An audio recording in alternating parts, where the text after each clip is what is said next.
Située à 25 km de Lausanne et Vevey et à 40 km de Fribourg, notre commune se situe à la campagne.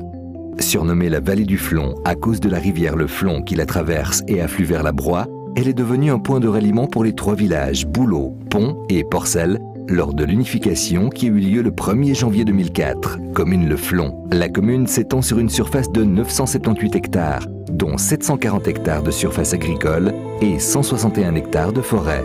Son altitude moyenne varie entre 750 mètres à Pont et plus de 900 mètres à Boulot. Sur chacun des 3 villages, plusieurs entreprises se sont développées.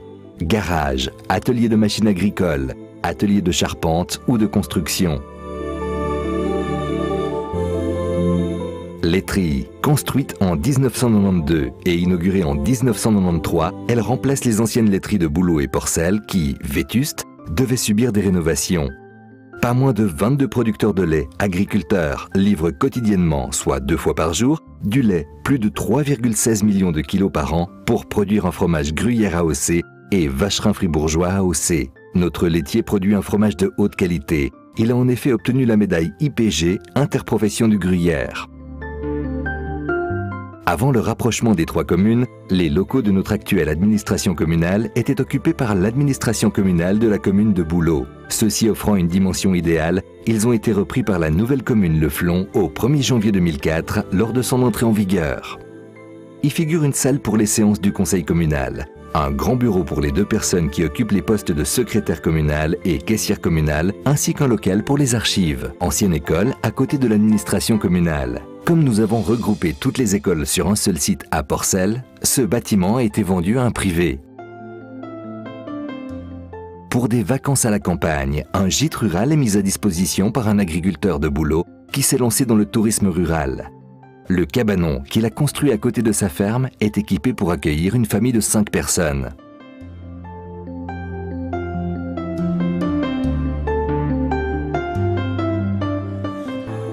Notre église a été construite sur l'emplacement de la chapelle dédiée à Saint-Gorgon qui datait du XIVe siècle. Elle fut plusieurs fois agrandie. Entre 1939 et 1943, la nef fut élargie et le sol abaissé. Les vitraux offerts par les familles de la région sont de Gaston Thévaux. En 1970, lors d'une grande rénovation intérieure, les fresques réalisées par un jeune peintre en 1939-1940 furent recouvertes.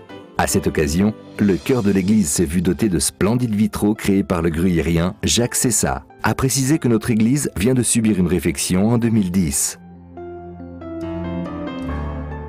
Auberge de la Fleur de Lys, auberge communale datant de la fin des années 1800.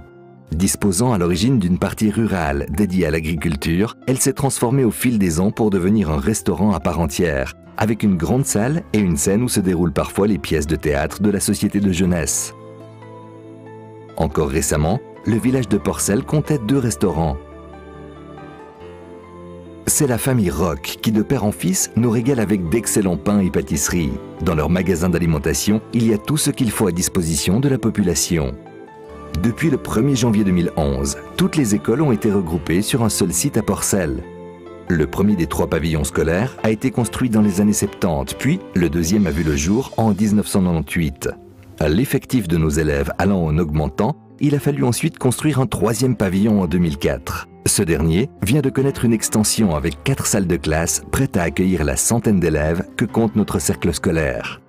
Après la scolarité primaire, nos élèves s'en vont vers le chef-lieu de district, Châtel-Saint-Denis, pour y effectuer leurs études secondaires. Porcel dispose d'un bureau de poste depuis longtemps. Déjà, dans les années 1920-1930, le guichet du facteur Joseph Grémaud se trouvait dans le corridor de sa ferme. Les tournées se faisaient à vélo, puis à vélomoteur. Depuis 1998, le bureau de poste se trouve au rez-de-chaussée d'un immeuble situé au centre du village. Suite à une restructuration de la poste, il va malheureusement être bientôt fermé. Salle polyvalente. Réalisée en 1994 à partir d'un atelier de charpente, elle fut inaugurée en 1995. Cette salle a été une excellente opportunité pour notre commune. En effet, elle dispose de locaux spacieux pour la gymnastique, pour les enfants scolarisés, ainsi que pour les groupes sportifs divers, et offre un endroit de convivialité lors des fêtes et des lotos.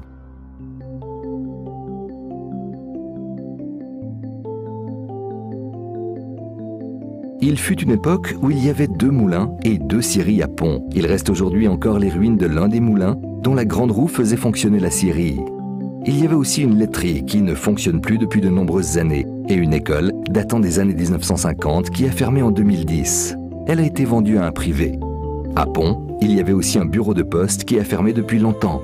Il reste encore un ancien four à pain qui appartient maintenant à un privé. Il est parfois utilisé pour y cuire des fournées de pain. Un sentier didactique, le Côte-Sédouéron, a été créé en 2009. Il mène à travers la forêt et longe un ruisseau. Il offre d'agréables moments de détente à tous les promeneurs.